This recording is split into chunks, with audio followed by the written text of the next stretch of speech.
Hello. हाँ प्रीति बोला। का तू हमरा से मिले आईबा?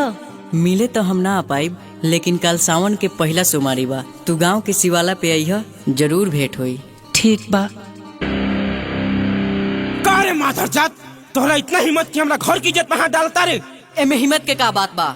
हम और प्रीति एक दूसरे से बहुत प्यार करीले।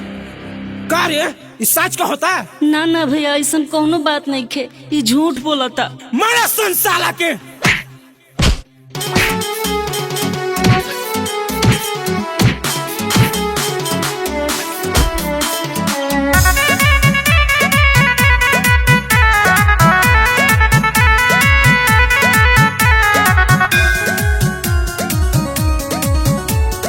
देखते देखते जिंदगी के कहानी बदल गईल। हे बाबा, देखते देखते जिंदगी के कहानी बदल गईल।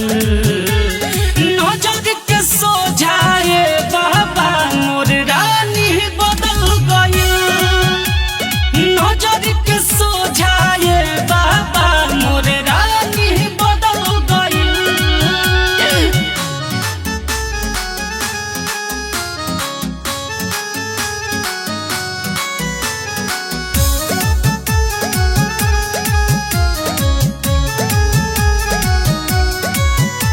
खेले वो तो खेल होतिया दिलवा के साथ में।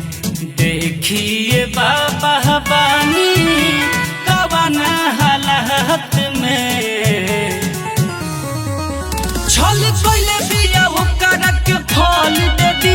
सच कहतानी हमें कोनो हाल दे दी। बाबा राहुल दीवाना के दीवानी बदल गईल।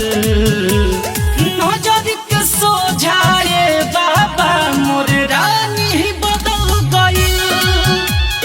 नजर के सोझाए भोला मोर रानी बदल गईल।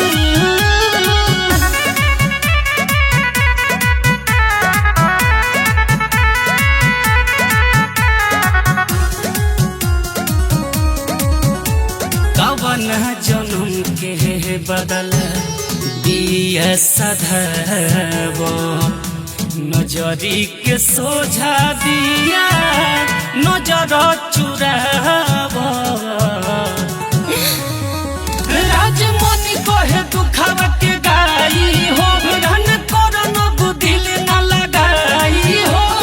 सोना जे के समझनी मोकर पानी बदल गईल।